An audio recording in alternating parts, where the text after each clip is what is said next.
السلام علیکم ورحمۃ اللہ وبرکاتہ۔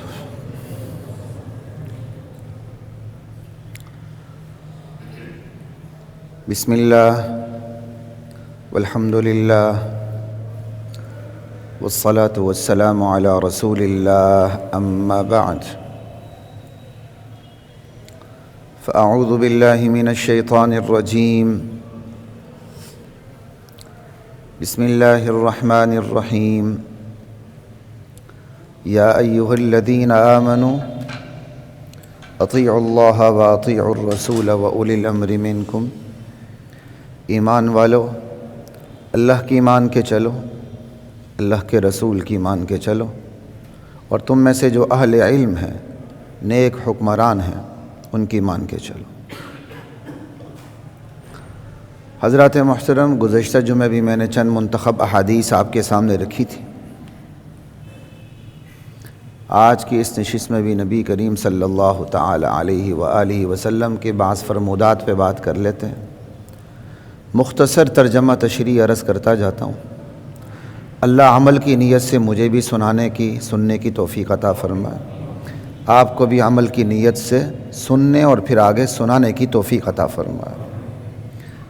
اللہ کے دیے ہوئے علم کو اپنی ذات تک محدود نہ رکھیے، اور اس سلسلے میں کسی جھجک کا شکار کبھی نہ ہو، یاد رکھنے کی کوشش کریں اور آگے بڑھاتے چلے جائیں۔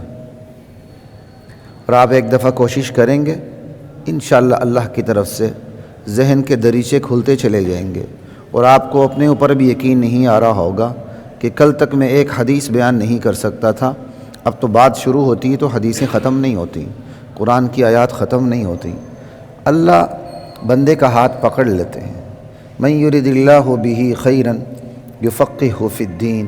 اللہ جس کے ساتھ بلائی کا ارادہ فرما لیتے ہیں، اللہ اسے دین کی سمجھ بوجھ عطا کرتے ہیں، سمجھ بوجھ عطا کرتے ہیں۔ یہ کوئی چھوٹی چیز نہیں ہے، بہت بڑی نعمت ہے اللہ کی، اس کی قدر کریں، اور اس دل دماغ کی بھی قدر کریں۔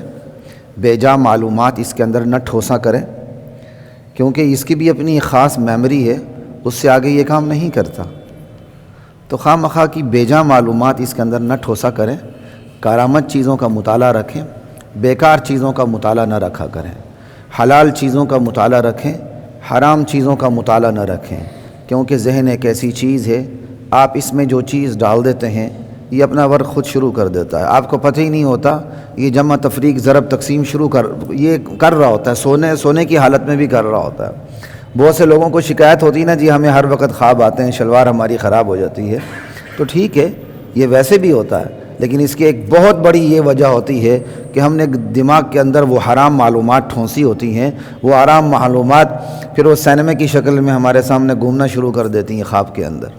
اس کی ایک بہت بڑی وجہ یہ بھی ہے، اگر آپ چاہتے ہیں آپ کو اچھے خواب آئیں، آپ کو نیند بھی ہے اور آپ کی صحت بھی برقرار رہے، پھر اس کا طریقہ یہ ہے کہ اس دماغ کے اندر حلال معلومات کو رکھا کریں، اس سے زیادہ نہ رکھا کریں، پھر انشاءاللہ آپ جنت کی سیر کریں گے، پھر اہل علم کے پاس بیٹھیں گے، ان کی مجالس کو اختیار کریں گے، پھر یہ جو آپ کا ذہن ہے نا، یہ جمع تفریق ضرب تقسیم جو سارٹ آؤٹ جو بھی کرے گا، وہ بڑے حلال چیزوں کی کر رہا ہوگا اور آپ کو بڑا مزہ دے گا، لیکن نہیں تو پھر صحت بھی جائے گی، جوانی بھی جائے گی، سب کچھ جائے گا۔ تو اس ذہن کو ایسی فالتو چیز نہ سمجھیں کہ آپ نے ایک چیز دیکھ لی، سائڈ پہ کر دی، دوسری چیز دیکھ لی، اچھا جی وہ ختم ہو گئی۔ نہیں، جو آپ چیز دیکھ لیتے ہیں، جو سن لیتے ہیں، آپ کو پتہ ہی نہیں ہوتا، ذہن اپنا کام کر رہا ہوتا ہے، اس میں جمع تفریق ضرب تقسیم سارا کچھ کر رہا ہوتا ہے، اور وہ ذہن مکمل اس ورک کے اندر ہوتا ہے جب تک کہ آپ اس کا خاتمہ نہیں کرتے دوسرے عمل کے ذریعے۔ آپ نیک کام کرتے ہیں، کو نیک معلومات رکھتے ہیں، ذہن اسی طرح اپنا کام کر رہا ہوتا ہے، وہ تب تک ختم نہیں ہوتا جب تک آپ بدی کے ذریعے اس نیکی کو مٹاتے نہیں ہیں۔ بالکل اسی طرح آپ بدی اس کے اندر ڈال دیتے ہیں۔ یہ کمپیوٹر اپنا کام کر رہا ہوتا ہے، آپ کو پتہ ہو نہ ہو، سوتے جاگتے، اٹھتے بیٹھتے، یہاں تک کہ نماز میں بھی، یہاں تک کہ سجدے میں بھی یہ ذہن وہی جو آپ نے گناہوں کی یا میں نے گناہوں کی معلومات ٹھونسی ہوتی ہیں، اللہ کے سامنے سجدہ ریز ہوتے وقت بھی وہی دماغ وہی کام کر رہا ہوتا ہے، وہی بدکاری سوچ رہا ہوتا ہے، وہی زناکاریاں سوچ رہا ہوتا ہے، وہی گناہ کے ماحول کے اندر جانے کے مختلف راستے تلاش کر رہا ہوتا ہے۔ آپ سر کو جھٹکا دیتے ہیں، یہ کیا ہو گیا، یہ کیا ہو گیا، یہ وہی ہوا ہے جو آپ کر رہے ہیں۔ یہ نہیں کہ آپ نے 2 گھنٹے کیا کہتے ہیں بیڑا غرق کیا اپنے دماغ کا اور آ کے کھڑے ہو گئے اللہ اکبر، اور پھر آپ سمجھیں کہ میں پہلی رکعت میں ہی جنید بغدادی بن جاؤں، ہی خیال استو محال استو جنون. ایسا نہیں ہوتا. جو آپ دماغ میں ٹھونسیں گے وہ دماغ آپ چاہیں نہ چاہیں وہ دماغ اپنے اندر رچا بسا کے رہے گا. آپ سجدے میں بھی ہوں گی تو وہی چیزیں آپ کے پیچھے پڑی رہیں گی. اس لیے اپنے اس دماغ کی قدر کریں، اپنے شعور، حواس اور ادراک. اللہ تعالیٰ نے جو قوتیں مجھے اور آپ کو عطا کی ہیں، ادراک کی، شعور کی، حواس کی، قوت تمیز کی، سچ اور فیصلے کے، سچ اور جھوٹ کے درمیان فیصلہ کرنے کی، ان قوتوں کی قدر کریں. آپ ان قوتوں کا درست استعمال کریں گے تو پھر ان درست استعمال کا نتیجہ یہ نکلے گا، آپ سوئے ہوئے بھی ہوں گے تو عبادت کر رہے ہوں گے. آپ نے ایسے لوگوں کو نہیں دیکھا بیماری کی حالت میں ہوتے ہیں، انہیں پوری ہوش نہیں ہوتی لیکن اللہ کا ذکر چل رہا ہوتا ہے ایسے کر کے، وہ بے خیالی میں نماز پڑھ رہے ہوتے ہیں. میرے والد صاحب آج کل بہت بیمار ہیں، تو آپ لوگوں سے میری صرف درخواست نہیں، التجا ہے کہ میرے والد صاحب کی صحت کے لیے بھی دعا کریں. اللہ تعالیٰ انہیں، ان کا سایہ ہمارے اوپر ایمان صحت کے ساتھ سلامت رکھے. میری والدہ کے لیے بھی، وہ بھی بیمار ہیں. اسی طرح ہمارے خواجہ عبدالستار صاحب یہاں ہماری پہلے صف کے نمازی، انہیں فالج کا ہلکا سا اٹیک ہوا ہے، ان کے لیے بھی دعا کریں. اسی طرح جو بھی ہیں اللہ تمام بیماروں کو شفا کاملہ عاجلہ دائمہ نصیب فرمائے. جن کے موجود ہیں اعزہ، والدین، بہن، بھائی، اللہ ان کو طویل نیک عمری نصیب فرمائے، نیک عمری. اور جو موجود نہیں اللہ ان سب کی بخشش فرمائے. ٹھیک ہے نا جی. تو بات یہ ہو رہی تھی، آپ جو دماغ میں ٹھونسیں گے آپ بوڑھے ہو رہے ہوں گے، وہی چیزیں خود بخود آٹومیٹک، آٹو طریقے سے آپ کی زبان پہ آ رہی ہوں گی، اچھے طریقے کے ہوں گے. تو پھر آپ اپنے بچوں کے سامنے شرمسار بھی نہیں ہوں گے، اللہ کے سامنے بھی شرمسار نہیں ہوں گے. کل حوض کوثر پہ محمد رسول اللہ سے ملاقات ہوگی، وہاں بھی انشاءاللہ شرمسار نہیں ہوں گے. نہیں، اگر غلط معلومات ٹھوسی، یہ کی وہ کی، خیر میں طنز نہیں کرتا ہوں، آپ کو ویسے ایک بات بتا رہا ہوں. ایک وکیل صاحب تھے، جب ان پر حالت نزع طاری ہوا، یہ میں نے کہیں پڑھا تھا یا سنا تھا، تو وہ حالت نزع کے اندر بھی اس بے ہوشی کے عالم میں بھی کیس لڑتے تھے. اس بے ہوشی کی حالت میں بھی وہ کیس لڑتے تھے. اسی طرح بہت سے اللہ والے ہیں بے ہوشی کی حالت میں پڑھ رہے ہوتے ہیں، انہیں پتہ ہی نہیں ہوتا وہ پڑھ رہے ہوتے ہیں. خود میرے والد صاحب کے ماموں اتفاق ہاسپٹل میں کافی عرصہ پہلے فوت ہوئے.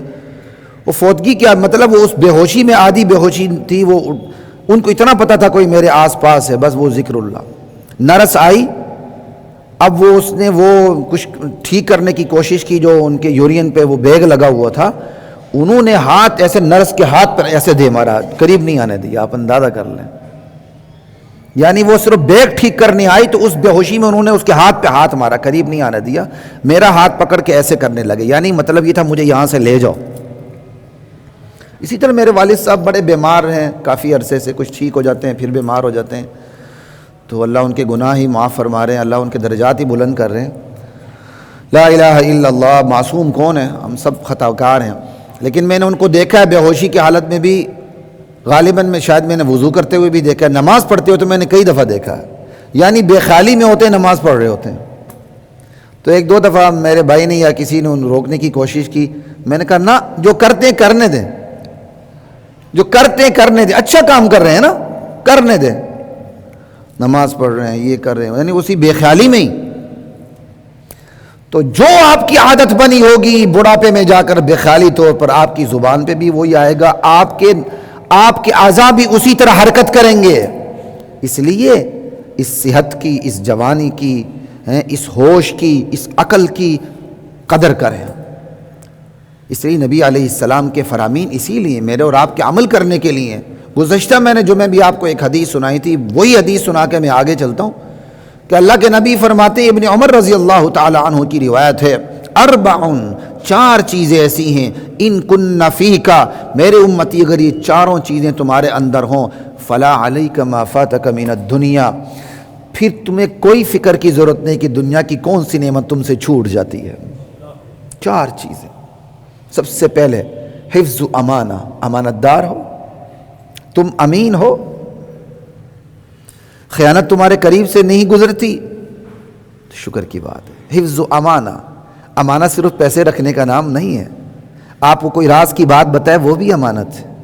کسی کی راز کی بات آپ کو خود پتہ چل جائے وہ بھی امانت ہے، بشرط کہ وہ راز کسی معاشرے کو نقصان نہ دیتا ہو. اگر کوئی دہشت گردی کی تیاری کر رہا ہے تو آپ کہ نہیں جی راز یا امانت ہے، تو یہ بیوقوفی یا حماقت ہے، اس کو تو بتانا ضروری ہے۔ ایک کسی کا عیب ہے، وہ عیب اس کی ذات تک محدود ہے، بس آپ بھی اس کی ذات تک محدود کر دیں، اللہ تعالیٰ قیامت کے دن آپ کے عیبوں پہ پردہ ڈال دے گا۔ لا الہ الا اللہ یہ بھی امانت ہے۔ آپ کو اللہ نے اختیار دیا ہے کہ کسی منصب پہ، کسی کرسی پہ کسی کو بٹھانا ہے، اہل آدمی کو بٹھائیں، نہ اہل آدمی کو بٹھائیں گے آپ خیانت کریں گے۔ اللہ نے آپ کو ووٹ کی طاقت دی ہے، یہ جمہوریت کی نحوست ہے، یہاں ہر نتھو پھتو کو بھی ووٹ کا حق حاصل ہے۔ آپ کو بڑا عجیب سے لگے گا، کیوں؟ یہ جمہوریت کا اتنا غلغلہ، اتنا دبدبہ، اتنا تنتنا ہو گیا ہے، اب جمہوریت کے کوئی خلاف بات کرے تو اسلام کے خلاف بات کرنے سے لوگوں کو غیرت نہیں آتی، جمہوریت کے خلاف بات کرنے سے لوگوں کو غیرت آتی ہے۔ اس سے بدترین نظام دنیا نے اپنی تاریخ میں نہیں دیکھا جتنا جمہوری نظام دنیا کا بدترین نظام ہے۔ ہر نتھو پھتو کو ووٹ کا حق حاصل ہے۔ ایک شرابی، زناکار، بدکار کے ووٹ کو بھی وہی حیثیت حاصل ہے جو ایک صادق و امین کے ووٹ کو بھی جو حیثیت حاصل ہے۔ ایک جھاڑو کش جس بیچارے کو کچھ بھی پتا نہیں، چاہے وہ جتنا مرضی نیک ہے، شعور نام کی ایک بندے میں کوئی چیز نہیں، اس کے ووٹ کو بھی وہی حیثیت حاصل ہے جو اس ادارے کے سربراہ کے ووٹ کو حیثیت حاصل ہے۔ اس سے بدترین نظام کوئی دنیا میں کسی نے دیکھا؟ لا الہ الا اللہ۔ چونکہ اقبال جمہوریت کا مخالف تھا، لہذا پاکستان سے اقبال کی آہستہ آہستہ چھٹی کروائی جا رہی ہے۔ ہم تو ویسے ہی چھٹیوں کے مخالف ہوں، چاہے وہ قائد اعظم کی چھٹی ہو، چاہے اقبال کی چھٹی ہو، لیکن یہاں جو چھٹی ختم کی گئی وہ اقبال کی چھٹی ختم کی گئی۔ یہ بھی ایک بہت بڑے طریقے سے لوگ چل رہے ہیں، سمجھے؟ 25 دسمبر کی چھٹی ختم نہیں کریں گے، سردیوں کے نام پر 7-8 دن عیسائیوں کی چھٹیاں کریں گے، سردیوں کے نام پہ، کیونکہ یہ چیزیں آپ کے اوپر اثر انداز ہو رہی ہوتی ہیں، اصطلاحات تک اثر انداز ہوتی ہیں، ماحول اثر انداز ہوتا ہے، آپ کی سالانہ تعطیلات آپ کی سوچ پہ، فکر پہ اثر انداز ہوتی ہیں۔ آپ کس نام پہ چھٹی کرتے ہیں؟ لا الہ الا اللہ واللہ اکبر۔ حفظ امانہ دوسری، وصدق حدیث، سچ بولنا۔ اللہ کے نبی فرماتے ہیں ان الصدق ینجی والکذب یہلک، سچائی نجات دیتی ہے، جھوٹ ہلاک کر دیتا ہے۔ جو چیز نجات دیتی ہے، ہم بہت سوچ ساچ کے بولتے ہیں، دائیں بائیں، اوپر نیچے، آگے پیچھے، 6 جہات پہ دیکھتے ہیں۔ اب وہ سچائی مجھے نقصان نہیں دیتی پھر بھی نہیں بولتے ہیں، فائدہ دیتی ہے پھر بولتے ہیں، اور جھوٹ آنکھ بند کر کے جھوٹ بولتے ہیں۔ اس امت پر اگر جھوٹ کا روزہ فرض کیا ہوتا، سچ کا روزہ، جھوٹ نہیں بولنا، شاید ہی کوئی روزہ دار ہوتا۔ ایسے ہم بے سوچے سمجھے جھوٹ بولتے ہیں، اور سچ جو نجات دیتا ہے وہ سوچ کے بولتے ہیں، جھوٹ جو ہلاک کرتا ہے، گاڑی چلی ہوتی ہے موٹر وے پہ، دیندار بھی جھوٹ بولتا۔ حفظ امانہ وصدق حدیث وحسن خلیقہ، اچھی اخلاق۔ یہ غصہ ہونا بد اخلاقی نہیں ہے، ہم سمجھتے بھی نہیں ان باتوں کو۔ ایک تو ہم اتنی سطحیت ہے نا ہمارے ذہنوں میں، کوئی بات کرو، دیکھو جی مولانا تو خود کہہ رہے ہیں اچھے اخلاق ہونا چاہیے، خود غصے ہوتے ہیں۔ بھائی میں ممبر پہ بیٹھ کر بھی غصے ہوں گا، یہ بھی اخلاق ہے؟ اخلاق کا تعلق موقع محل سے ہے، اخلاق کا تعلق فرد سے ہے جس سے آپ مخاطب ہیں۔ آپ اپنے بچے کو گھور لیتے ہیں لیکن اپنے ماں باپ کو گھور نہیں سکتے۔ کتنا فرق ہے، ایک بچے کو گھورتے ہیں اپنے، ایک اپنے بھائی کو گھورتے ہیں، ایک بڑے بھائی کو گھورتے ہیں، ایک چچا کو گھورتے ہیں، ایک باپ کو گھورتے ہیں، کتنا فرق ہے۔ افراد کے لحاظ سے اخلاق میں فرق آ جاتا۔ ایک آپ کا ماتحت ایک کام غلط کرتا ہے، آپ اسے ڈانٹتے ہیں، یہ ڈانٹنا اخلاق ہے، اور اسے احساس نہ دلانا بدترین بد اخلاقی ہے۔ اخلاق یہ نہیں ہے جو مرضی کرے بس آپ آرام سے مسکرائیں، مسکان اپنا نام رکھ دیں، یہ اخلاق نہیں ہے۔ لا الہ الا اللہ۔ اچھے اخلاق موقع محل کا محتاج ہوتے، محل کے محتاج ہوا کرتے ہیں۔ کتے کو پیاس لگی، آپ کے اخلاق کا تقاضا کیا ہے؟ اسے پانی پلا دینا۔ وہی کتا بولا ہو کہ ہر ایک کو کاٹ رہا ہے، ہسپتال پہنچا رہا ہے، اب آپ کے اخلاق کا تقاضا کیا ہے؟ اسے اڑا دینا۔ کیا تلوار اخلاق نہیں ہے؟ کیا اللہ کے نبی نے تلوار نہیں اٹھائی؟ اسلام تلوار سے نہیں اخلاق سے پیدا۔ کتنا بدترین جملہ ہے یہ۔ جو لوگ مسلمانوں کا جہاد میں مقابلہ نہیں کر سکے ان لوگوں نے ایسے ڈکوسلے ایجاد کیے۔ اسلام اخلاق، تلوار نہیں اخلاق سے پھیلا ہے۔ بھائی کیا تلوار اخلاق کا حصہ نہیں ہے؟ اخلاق کے سب سے بڑے منصب پر کون فائز تھا مرتبے پر؟ انک لعلی خلق عظیم، حدیث بھی نہیں قرآن کی آیت ہے۔ لیکن آپ نے تلوار اٹھائی کہ نہیں؟ آپ نے جنگ میں بندے کو مارا کہ نہیں؟ لا الہ الا اللہ انا النبی لا کذب انا ابن عبد المطلب، تلوار لہراتے ہوئے اللہ کے نبی بڑے جاندار طریقے سے یہ الفاظ دہرا رہے تھے، انا النبی لا کذب، ارے میں نبی ہوں اس میں کوئی جھوٹ نہیں، انا ابن عبد اللہ المطلب، میں عبداللہ بن عبد المطلب کا بیٹا ہوں۔ اور تلوار لہرا رہے تھے آپ، کہتے اسلام تلوار نہیں اخلاق سے پھیلا۔ کتنا بدترین جملہ، اور ہماری اتنی سطحیت ہے ہم ان جملوں کو لے کے چلتے ہیں۔ یہ ٹکسالی جملے ہیں۔ تلوار بھی اخلاق کا حصہ ہے۔ ہاں تلوار غلط اٹھے پھر اخلاق وہ بدترین اخلاق ہے۔ تلوار اپنے مقام پہ اٹھے، غصہ اپنے مقام پر ہو، یہ عین اخلاق ہے۔ اپنے مقام پر غصہ نہ آئے یہ تو بدترین بغیرتی بن جاتی ہے، یہ بدترین بغیرتی بن جاتی ہے۔ مومن غیرت دار ہوا کرتا ہے۔ لا الہ الا اللہ، اللہ اکبر۔ کوئی بیوی ماں بہن کو گھورے، آپ کہ نہیں میرے اچھے اخلاق کا تقاضا میں خاموش رہوں، انا للہ و انا الیہ راجعون۔ میرا جسم میری مرضی، میری بہن یا میری بیوی جہاں مرضی رات گزارے اس کی مرضی، میں کون ہوتا ہوں؟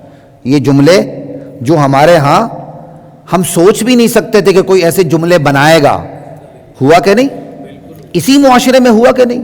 ایک بندے نے اپنی بہن کے بارے میں کہا، ایک بندے نے اپنی بیوی کے بارے میں یہی الفاظ کہے، میری بیوی جہاں مرضی رات گزارے میں کون ہوتا ہوں؟ لا الہ الا اللہ۔ تو میں نے پہلے بھی کہا تھا ہمارے اخلاق کا تعلق، ہمارے قانون کا تعلق اخلاق سے۔ ہمارا قانون بد اخلاق نہیں ہو سکتا، چونکہ مغرب کے اندر اخلاق کی کوئی حدیں نہیں ہیں، لہٰذا ان کے ہاں یہ ڈیبیٹ چلتی ہے ان کے قانون دانوں کے اندر اخلاق کا تعلق قانون سے ہے یا نہیں۔ کتنے جانور ہیں وہ لوگ، ان کے دانشوروں میں یہ بحث چلتی ہے اور باقاعدہ دو رائے ہیں، اخلاق کا تعلق قانون سے ہے ایک رائے، اور مغربی مفکرین کی دوسری رائے یہ ہے کہ اخلاق کا تعلق قانون کا، ایک یہ کہ قانون کا تعلق اخلاق سے ہے اور دوسرا یہ قانون کا تعلق اخلاق سے نہیں ہے۔ لا الہ الا اللہ۔ خیر آگے چلتے ہیں۔ وعفۃ فی طعمہ، چوتھی صفت، جو لقمہ منہ میں جا رہا ہے وہ پاک ہو، حلال ہو۔ کہا یہ چار چیزیں اگر تمہارے اندر ہیں، سچ بولتے ہو، امانت کی حفاظت کرتے ہو، اخلاق تمہارے اچھے ہیں، اور جو لقمہ تمہارے منہ میں جا رہا ہے وہ حلال کا ہے، دنیا کی تمہیں کوئی نعمت نہ ملے، یہ نعمتیں تمہارے لیے کافی ہیں، تمہیں کوئی فکر کی ضرورت نہیں۔ ہر چیز اپنا اثر رکھتی ہے۔ کہتے ہیں نا جراثیم ہوتے ہیں، جراثیم پہ یقین ہے، دیکھا نہیں لوگوں نے لیکن سائنسدانوں پہ یقین ہے۔ اللہ کے نبی فرماتے ہیں حلال ہے، پورا اسلام کہتا ہے حلال کے اثرات ہوتے ہیں، حرام کے اثرات ہوتے ہیں۔ کہتے ہیں دوربین سے دیکھو کہ کیا اثرات ہوتے ہیں۔ طبیعت ہی بگڑ گئی ہو پھر کچھ نظر نہیں آتا۔ بچوں کو حرام کھلائیں گے حرام کام نکلیں گے، حلال کھلائیں گے بچوں پر اس کے اثرات ہوں گے۔ حلال کمائی نورانیت پیدا کرتی ہے، حرام کمائی ظلمت پیدا کر دیتی ہے۔ اور جن کو ہر وقت حلال کھانے کی عادت ہو وہ حرام کھا لیں، ان کی طبیعتیں خراب ہو جاتی ہیں، گناہ کی طرف مائل ہونے لگتی ہیں۔ یار ہمیں تو پتہ نہیں چلتا، ہمیں پتہ اس لیے نہیں چلتا ہم بے حس ہو چکے ہیں، ہماری طبیعتیں بگڑ جاتی ہیں۔ ہمیں خالص دودھ اور نقلی دودھ میں فرق تو پتہ چل جاتا ہے، کیوں؟ ہمیں اپنے جسمانی صحت کی فکر ہے، چونکہ ہمیں روحانی صحت کی فکر نہیں، لہٰذا ہم کسی کا حرام کھائیں یا کسی کے حلال کوئی چیز کھائیں ہمیں فرق ہی محسوس نہیں ہوتا، وہی ہانڈی ہے وہی مرغی پک رہی ہے۔ وہ اہل اللہ جن کو عادت ہوتی ہے، وہ نیک لوگ جن کو عادت ہوتی ہے ہر وقت حلال کھانے کی، وہ کسی کے حرام کا لقمہ منہ میں ڈالنے لاشعوری طور پر اس کا بھی احساس ہو رہا ہوتا ہے کہ یہ کیا ہو رہا ہے، عبادات میں دل نہیں لگتا حرام کھانے سے، پتہ ہونا چاہیے آپ کو۔ آگے چلتے، نبی کریم صلی اللہ علیہ وسلم کی حدیث،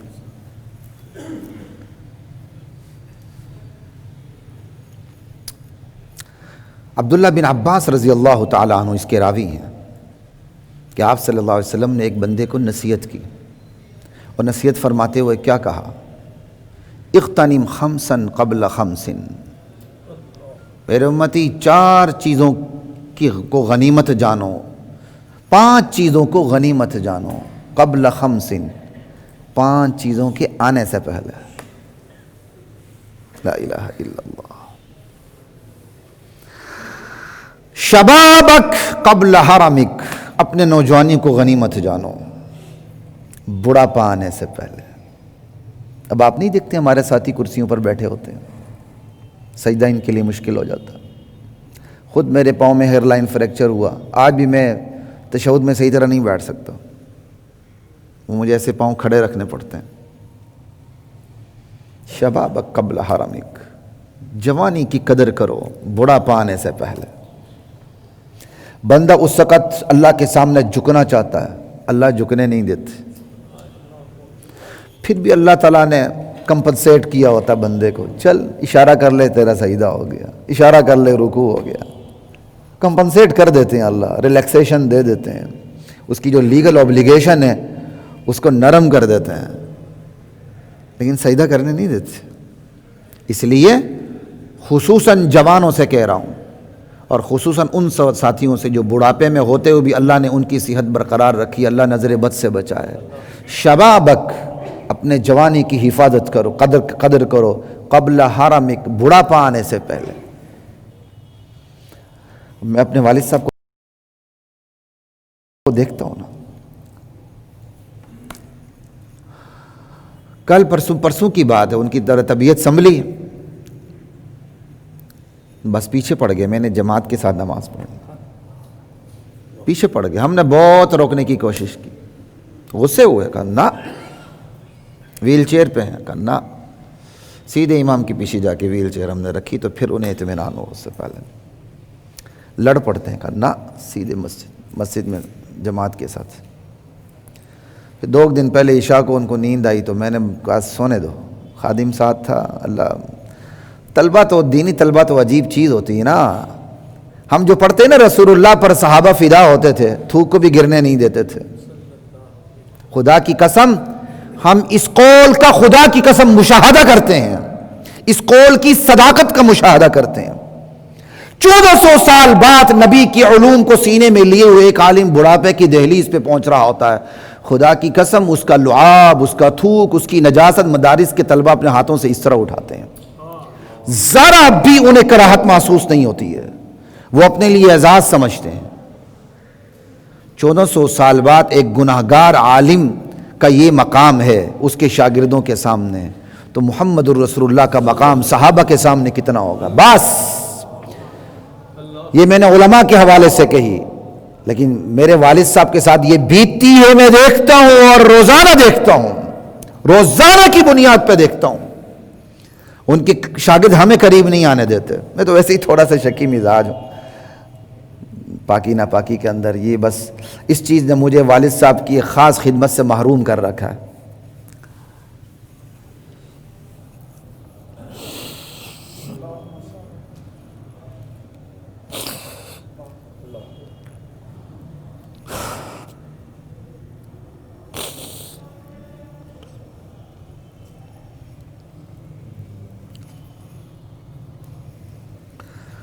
دو تین دن پہلے بھی میں نے طلبہ کو دیکھا والد صاحب کے سامنے بیٹھے ہوئے ہیں، تو میں نے وہ بیدانہ انار لا کے دے دیا، میں نے کہا پہلے ہی گولیاں اور ڈرپ اتنی لگ رہی ہیں تو کچھ پھل وغیرہ تو میں نے کھلایا، تو اب وہ بیدانہ انار بھی وہ مطلب چوسنے کے بعد وہ پھینکنا چاہ رہے تھے، میری خواہش تھی کہ کھا لیں جس طرح بھی ہو، لیکن وہ چوسنے کا انہوں نے پھینکنا چاہا، یکدم طالب علم اٹھا ایسے ہاتھ کر دیا، ایسا کر کے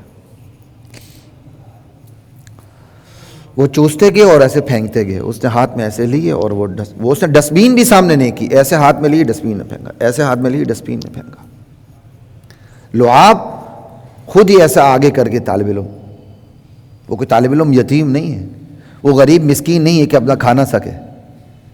یہ جو بعض مدارس والے یہ بورڈ شورڈ لگاتے ہیں نا غریبوں مسکینوں کو، تو مجھے بڑا غصہ آتا ہے. یہ بورڈ لگانے والے خود سب سے بڑے غریب اور مسکین ہیں، بے ایمان ہیں. بھائی جس طرح تعلیمی آپ کے تعلیمی دنیا کے تعلیمی اداروں کے اندر غریب بھی ہے، مسکین بھی، امیر بھی ہے، مڈل کلاس کے بھی ہیں، اپر مڈل کلاس کے بھی ہیں، لوئر کلاس کے بھی ہیں، ہر کلاس کے لوگ ہیں، اسی طرح مدارس میں بھی ہوتے ہیں. مدارس میں پڑھنے والا یہ نہیں ہوتا امیر غریب یتیم فقیر سو کے بیٹھ جائے. ہم بھی مدارس کے بیٹھے، ہمیں فخر ہے ہم نے جو علم حاصل کیا مدرسے کی چٹائیوں پہ بیٹھ کے کیا الحمدللہ. یونیورسٹی کی کرسیوں پہ بیٹھ کے تو ہم نے ڈگریاں لی ہیں، لیکن جو شعور، جو ادراک، جو سمجھ بوجھ ملی ہے وہ مدرسے کی چٹائی پہ بیٹھ کے ملی. بندہ وہ ڈسٹبین بھی آگے کر سکتا تھا، نہیں ایسے کر کے ہاتھ میں لے رہا ڈسٹبین، میں اس کو دیکھتا رہ گیا. وہ میرا ہم نام ہے، اس کے باپ نے میرے نام پہ اس کا نام رکھا ہے، میرے نام پہ ہی اس کا نام رکھا ہے. وہ ایسے کر کے ہاتھ آگے کر. اسی طرح واش روم میں لے جانا، لانا، گندگی صاف کرنا، اس طرح کھڑے میں آپ کو بتا نہیں سکتا. تو اسی سے آپ سوچ لیں. بتانے کا مقصد صرف اتنا ہے، 1400 سال کے بعد ایک عالم دین کے شاگرد وہ اپنے روحانی باپ کو یہ مقام دیتے ہیں. 1400 سال پہلے محمد الرسول اللہ امام الانبیاء ورفعنا لک ذکرک، ان کو صحابہ کیا مقام دیتے ہوں گے. اور یہ سارا مقام کس بنیاد پہ؟ ان الدین عند اللہ الاسلام ومن یبتغی غیر الاسلام دینا فلن یقبل من. دین کی بنیاد پر، دین کے علاوہ اللہ، دین اسلام کے علاوہ اللہ کسی دین کو قبول کرنے کے لیے تیار نہیں ہے، نہیں ہے، نہیں ہے. شبابک قبل حرمک، جوانی کی قدر کرو بڑھاپا آنے سے پہلے. وصحتک قبل سقمک، اپنی تندرستی کو غنیمت جانو بیماری آنے سے پہلے. بیماری تو جوان کو بھی آ جاتی ہے بھائی، مار کے رکھ دیتی ہے بیماری. اللہ میرے اور آپ کی حفاظت فرمائے. اللہ صرف اپنا محتاج بنا ہے، اللہ اولاد کا بھی محتاج نہ بنا ہے. اللہ صحت کے ساتھ رکھے، صحت کے ساتھ، ایمان کے ساتھ اس دنیا سے لے جائے. لا الہ الا اللہ واللہ اکبر. وصحتک قبل سقمک، صحت کی قدر کرو بیماری آنے سے پہلے. اور تیسری، وغناک قبل فقرک، اپنی مالداری کو غنیمت جانو فقیری آنے سے پہلے. فقیری بتا کے نہیں آتی، مالداری بھی نسلوں کو بتا کے نہیں آتی. نسلہا نسلیں غربت میں گزرتی ہیں، ایک وقت کا کھانا نصیب نہیں ہوتا، انہی کی نسلیں پھر ہزاروں لوگوں کو کھانا فراہم کر رہی ہوتی ہیں. ایسے ہی ہے نا. اللہ کہتے ہیں وغناک قبل فقرک، اپنی مالداری کو غنیمت جانو فقیری آنے سے پہلے. فقیری آتے ہوئے بتا کے نہیں آتی. لاہور کے ایک مشہور ترین بہت بڑا مدرسہ، اس جامعے میں ایک وہ بندہ بھی رہتا ہے جس نے غالباً زمین جامعے کو ڈونیٹ کی ہوئی تھی. آج بھی چیک پہ اس کے سائن ہوتے ہیں، اس کے بھی باقاعدہ. اور اسی مدرسے نے اس کو ایک چھوٹا سا کمرہ دیا ہو جو وہاں رہتا ہے، انتہائی بڑھاپے کے عالم میں ہے، اور وہ پاکستان کے امیر ترین بندوں میں سے ایک تھا. جو اس نے ڈونیٹ کیا ہے آج وہی مدرسہ اس کا خیال رکھ رہا ہے. بلکہ مجھے رمدے صاحب نے بھی اپنے وقت میں یہ بات بتائی تھی، خیر میں نے رمدے صاحب کا نام لے لیا، کہ وہ اس وقت اسسٹنٹ ایڈوکیٹ جنرل تھے. ان کا کوئی معاملہ تھا یا جو بھی تھا، یعنی اس بندے کی کوٹھی کے کونے کھدرے نکالے تو 3-4 کنال کونے کھدرے نکلے تھے. 2-3 کنال یا 3-4 کنال کم و بیش. وہ جب کوٹھی کو سیدھا کیا تو وہ کھدرے نکلے تھے. تو انہوں نے رمدے صاحب کو کہا تھا یہ آپ رکھ لیں. تو رمدے صاحب نے آگے سے برا منایا تھا، نہیں میں نے نہیں، وہ بھی تو ایک غیرت والے ایگو والے بندے، انہوں نے نہیں لی. وہ کونے کھدرے میں نکلی ہوئی تھی وہ جگہ، 2-3 کنال 3-4 کنال. وہی بندہ اب ایک کمرے میں بیٹھا ہوا. زوال ایسا آیا، بہت بڑا پاکستان کا بیوپاری. اسی طرح آپ کئیوں کو دیکھتے، یہاں کئی ایسے برانڈ ہیں، میں نام نہیں لیتا، یہاں بیٹھ کر نام لینا بھی مناسب نہیں. سود میں پڑ گئے، اڑ گئے. چلے نام لے ہی لیتا ہوں، نصیحت کے لیے ایک بات کر رہا ہوں. نرالا کو آپ دیکھ لیں، نرالا سویٹ کو. ان کا ایک بیٹا میرا درس سنتا رہا، میرا درس کا ساتھی رہا شادمان میں. پھر کیا ہوا آپ کے سامنے؟ وغنا کا قبل فقرک. آپ اپنے عزیزوں میں دیکھ لیں، ادھر ادھر دیکھ لیں، گرد و پیش میں دیکھ لیں. خود میں نے اپنے محلے میں ایسوں کو دیکھا جو ایوب کے وقت کے نمبردار یا جو بھی ہیں، آج ان کی بیٹیاں روزی کمانے کے لیے کوئی سالن پکاتی ہیں، کوئی کیا کرتی ہیں، کوئی کیا کرتی ہیں، جبکہ اپنے وقت میں محلے میں ایک دو گاڑیاں تھیں جن میں انہی کی گاڑی سر فہرست تھی. وغنا کا قبل فقرک.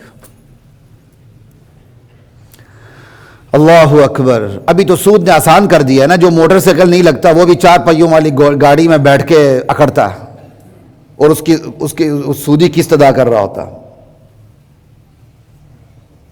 اور جو تھوڑا بہت اسلامک بینکنگ جو آپ کو میوج اور فائنانس کرتی ہے، اس کے بارے میں کنونشنل بینکوں نے اتنی بکواسات کر دی ہیں، اگلا بندہ اس کو بھی سودی سمجھتا.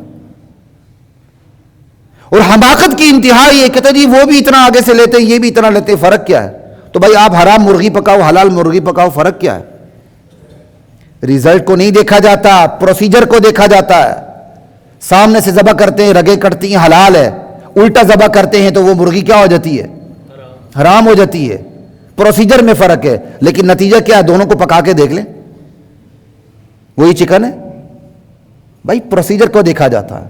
میں یہ نہیں کہتا اسلامک بینکنگ بہت آئیڈیل بینکنگ ہے، لیکن ایسے بینک ہیں جو ربا فری ہیں، اگرچہ آئیڈیل اسلامک بینکنگ نہیں ہے. اور ہماری ایک اور سیکی بن گئی ہے، ہم جس چیز کے ساتھ اسلامی کا لفظ دیکھتے ہیں نا، وہ سمجھتے ہیں خیراتی ادارہ ہے. بس میرے ہاتھ میں پیسہ پکڑا ہے، 1 کروڑ مجھے قرضہ دے اور میں 20 سال تک بھی واپس نہ کروں، بینک میرے پیچھے پیچھے پڑے اور میں آگے آگے. اس کا نام اسلام نہیں ہے. غلط سمجھا پھر آپ نے اسلام کو. بینک کوئی خیراتی ادارہ نہیں ہوتا. ہاں اسلامک بینکنگ میں خود بینک ایک تجارتی ادارہ ہوتا ہے. کنونشنل بینک میں بینک تجارتی ادارہ نہیں ہوتا عموماً. لا الہ الا اللہ. اسلامک بینک 1 کروڑ کی مشین آپ کو لا کے دیتا ہے، 1 کروڑ 1.25 کروڑ میں آپ کو بیچتا ہے. ٹھیک کرتا ہے نا؟ کیا کرتا ہے پھر؟ یہ ایک الگ تفصیل ہے، انشاءاللہ جب معاشیات پہ بات کریں گے تو کریں گے. ربا فری بینکنگ ہے، اور جو جس فیلڈ کے ہیں آپ کو ان پر اعتبار کرنا پڑے گا. کنونشنل بینک کا کلرک مفتی بنا ہوتا ہے؟ نہیں جی، کوئی فرق نہیں جی. جس طرح قربانی کے دنوں میں چرواہا مفتی نہیں بنا ہوتا، اے جی پکا کھیرا ہے. اور جس کو استنجا کرنا نہیں ہوتا، دھوتی اٹھا کے بیٹھ جاتا ہے، اٹھ کے اسی سے وہ ناک منہ صاف کرتا ہے، آپ اس کی بات پہ اعتبار، ہاں جی پکا کھیرا ہے، گھر لا کے ذبح کر دیتے ہیں. اصل بات کیا ہے؟ اصل بات یہی ہے، مجھے آپ کو جہاں سہولت نظر آتی ہے وہاں اعتماد کرتے ہیں. زندگی بھر 11 مہینے سمجھ آئی، 12.25 مہینے اعتبار کسی پہ نہیں کریں گے، لیکن جب قربانی کا بکرا جائیں گے، پکا کھیرا ہے جی، اس پر اعتبار کریں گے. تو بیماری میرے اندر ہے نا، اس کے اندر تھوڑی، اسے تو اپنی چیز بیچنی ہے. وَصِحَّةَ قَبْلَ سَقَمِكَ وَغِنَاكَ قَبْلَ فَقْرِكَ. فقیری آنے سے پہلے اپنی دولت مندی کو غنیمت جانو، اس کے حقوق ادا کرو. اس کے حقوق یہ نہیں کہ بس بچوں کو پالا پوس لیا. اللہ نے آپ کی دولت میں اپنے دین کا حصہ رکھا ہوا ہے، اپنا حصہ رکھا ہوا ہے. صرف زکوٰۃ نہیں، غلط فہمی کا شکار نہ ہونا، زکوٰۃ کے علاوہ بھی رکھا ہوا ہے، لیکن وہ امتحان میں ڈال کے اس کا کوئی حصہ نہیں رکھا. آپ مرضی دے دو، خود ریکوائرمنٹ دیکھو. وفی اموالہم حق للسائل والمحروم، کتنا حق نہیں بتایا. زکوٰۃ تو معین ہے، لیکن غیر معین بھی آپ کے ظرف پہ رکھ دیا. اب اللہ دیکھنا چاہتے ہیں. آپ کو اپنے گھر کی ضرورتیں نظر آتی ہیں، بچوں کی ٹیوشنیں نظر آتی ہیں، بچوں کے تقاضے نظر آتے ہیں، دین کا تقاضا نظر نہیں آتا. کل اللہ نہیں پوچھیں گے. اللہ نے تو اپنے نبی سے چادر بچھوائی چندے کے لیے. لا الہ الا اللہ. وہ اللہ جو احد پہاڑ کو اپنے نبی کے لیے سونا بنا سکتا تھا، اس اللہ نے اپنے نبی کو کہہ دیا کہ اپنی امتیوں سے چندہ کرو. آج چندہ گالی بن چکا ہے. ڈونیشن، چیریٹی فنڈ، کوئی گلوکار کھڑا ہو جائے، کوئی اداکار کھڑا ہو جائے اور زکوٰۃ اور صدقات سب کو مکس اپ کر دے، کوئی سسٹم نہ. نہیں جی ماشاءاللہ بڑا اچھا کام کر رہا ہے، وہاں اس کو کچھ نہیں کہیں گے. مسجد کو 10 روپے دے کے احسان چڑھاتے ہیں. بس اپنے ایمان کو خود دیکھیں آپ کا ایمان کتنا ہے. ہاسپٹل کا ڈائریکٹر آ کے کہتا ہے جی ہمارے ہاسپٹل میں فلاں انسٹرومنٹ نہیں, زکوٰۃ ہمیں پیسے دے دو. ارے بھائی خدا کے بندے, انسٹرومنٹ پہ تو زکوٰۃ لگتی نہیں ہے. زکوٰۃ ایک خاص حصے پر لگتی ہے. زکوٰۃ آنرشپ دینی پڑتی ہے, پوزیشن دینی پڑتی ہے, مالک بنانا پڑتا ہے. زکوٰۃ کے نام پہ ویل چیئر رکھی ہوتی ہے اسپتال میں, کس کو مالک بنایا آپ نے؟ کسی فرد کو مالک بنانا پڑتا.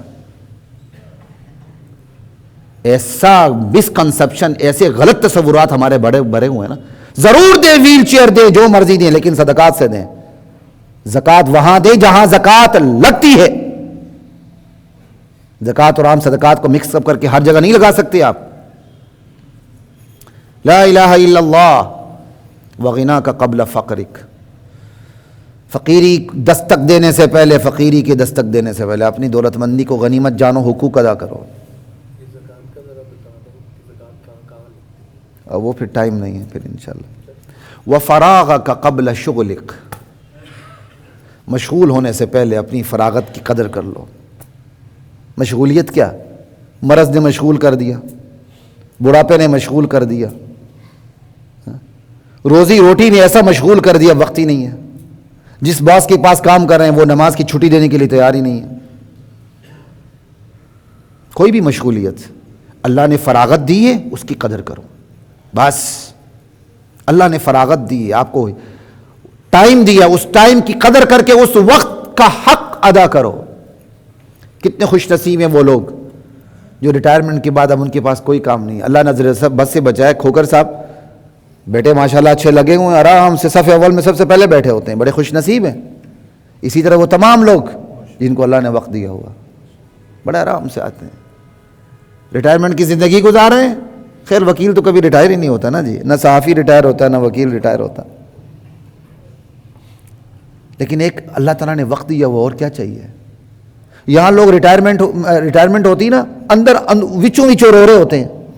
اور خدا کا خوف کرو, اللہ نے کیا کہتے ہیں آپ کی عمر ریٹائر نہیں کر دی, آپ کی ملازمت میں آپ کی ریٹائرمنٹ کر دی ہے. وہی اللہ دوران ملازمت آپ کو لے جاتا. پھر آپ نہیں دیکھتے ہمارے کئی ساتھی اس کورونا وبا کے دوران ہمارے ہائی کورٹ کے کئی ساتھی فوت ہو گئے.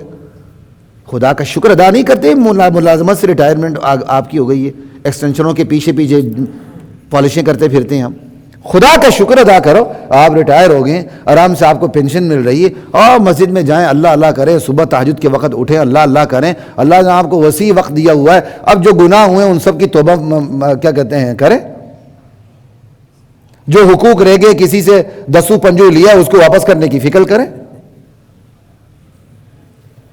لا الہ الا اللہ.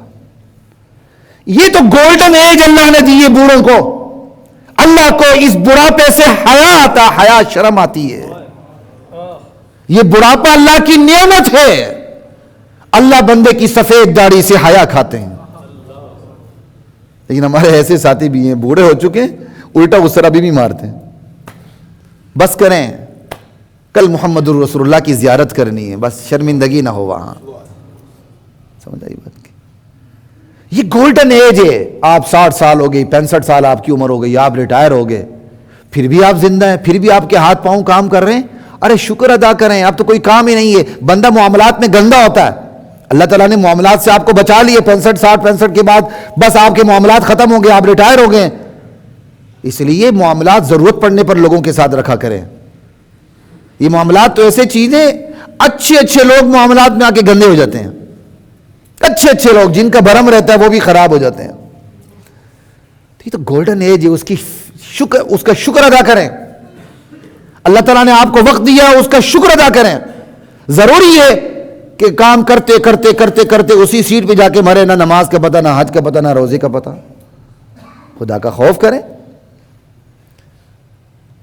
اب ناراض نہ ہونا, بہت سے بار میں ایسے ساتھی ہوتے ہیں جو چل نہیں سکتے, لیکن سہارے سے آ کے پورا دن ڈپوٹیشن ہوتی ہے.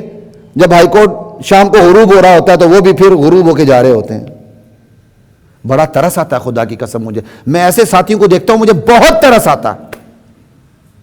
اب آپ کی ایک عمر ہو گئی ہے, اللہ اللہ کریں, بیٹھیں. یہ اللہ اللہ کوئی تانا نہیں ہے, یہ اللہ تعالیٰ آپ پر رحم کر رہے ہیں، اتنا بڑا وقت دیا ہوا اللہ تعالیٰ نے.